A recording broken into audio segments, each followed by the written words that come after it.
અમે પણ સનાતનનો એક ભાગ છીએ.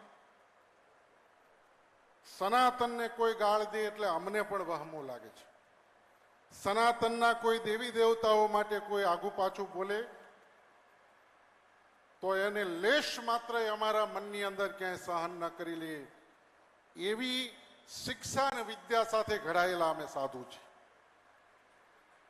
આચાર્ય અજેન્દ્ર પ્રસાદજી મહારાજે સ્વામિનારાયણ સંપ્રદાયની અંદર ભગવાન સ્વામિનારાયણની આજ્ઞાઓ પ્રમાણે સંપ્રદાયને ચલાવ્યો છે. મૂળ સ્વામિનારાયણ સંપ્રદાયની અંદર શિક્ષાપત્રીની અંદર ભગવાન સ્વામિનારાયણે બહુ સ્પષ્ટ આદેશ કર્યો છે કે યુક્તિ પ્રયુક્તિએ પણ કોઈ દેવી દેવતાઓનું અપમાન થાય એવું કરવું નહીં. જે શાસ્ત્રોની અંદર કોઈ દેવી દેવતાઓનું કાંઈ ખંડનાત્મક લખવામાં આવ્યું હોય એવા શાસ્ત્રોને કોઈ દી સાંભળવા નહીં. પણ પાયાની અમારી વાત એ પણ આપને કહેવા માંગુ છું કે સ્વામિનારાયણ સંપ્રદાયની અંદર અનેક વિભાગો છે.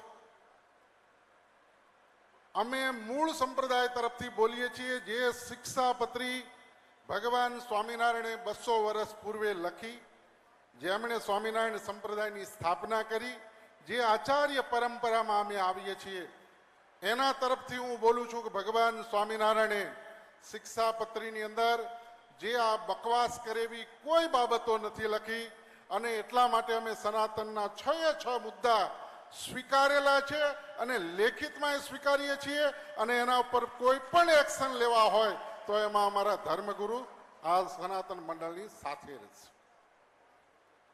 બીજી મારે મહત્વની વાત એ કરવી છે, સનાતન ધર્મની અંદર કોઈ પણ કાંઈ ભૂલ કરે, કાંઈ દુર્ઘટના બને તો એ સમગ્ર હિન્દુ સમાજના સાધુ સંતોને એનાથી બધાને દુઃખ થાય છે, બધાની ગરિમાને ઠેસ પહોંચે છે. અને એટલા માટે આજે જાહેરની અંદર હું કહું છું કે હોય તો એ આચાર્યની લેખિત પરમિશન સિવાય કોઈ સ્વામિનારાયણ સંપ્રદાયની અંદર ગ્રંથનું પ્રકાશન ન કરી શકે. આ જે બધા લખાણો વારાખતી રિપીટેશન કરવામાં આવે છે મૂળ સંપ્રદાયનો એક પણ ગ્રંથ નથી અને આચાર્યની સહી સાથેનો કોઈ પણ ગ્રંથ નથી. માટે જેમણે છાપ્યા હોય એના ઉપર એક્શન લેવા જોઈએ. મૂળ સંપ્રદાયની અંદરથી કોઈ પણ ભૂલ કરી હોય તો એને પણ સજા થવી જોઈએ. એનો બચાવ કરવા માટે હું નથી આવ્યો. સનાતનનું અપમાન એ અમારું જ અપમાન છે, માટે કોઈને સારું લગાડવા માટે નથી આવ્યો. 36 ને 56ની છાતી છે એટલે આ મંચ ઉપર આવીને ઊભો છું. અત્યાર સુધી જ્યારે પણ કોઈ પણ જગ્યાએ બોલવાની જરૂર પડી ત્યારે ખુલ્લેઆમ બોલ્યો છું.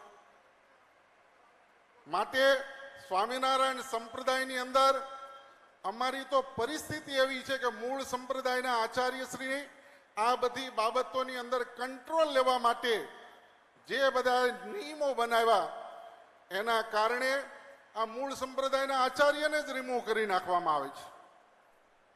અને એટલા માટે આચાર્યશ્રી કોઈ એક્શન લઈ શકતા નથી અને વર્તમાન વ્યવસ્થાની અંદર જે બેઠા છે એ એટલા સમયથી આ ડિસ્પ્યુટો થયા છે એના માટે કોઈ એક્શન લેતા નથી.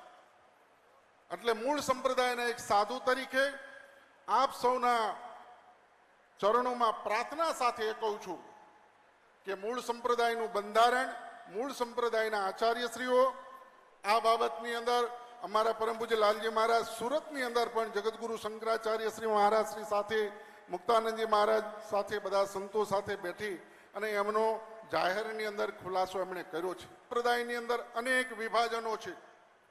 મૂળ સ્વામિનારાયણ સંપ્રદાયના આચાર્યશ્રી અને મૂળ સ્વામિનારાયણ સંપ્રદાયનું બંધારણ કોઈ પણ જગ્યાએ સનાતનના કોઈ દેવી દેવતાઓનું અપમાન કરવાનું કે કોઈ વાક્ય લખાયેલું નથી.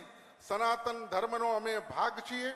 સનાતન માટે કોઈ પણ વસ્તુ થાય એ અમને તમને જેટલી હૃદયની અંદર ઠેસ પહોંચે છે એટલી અમને પહોંચે છે.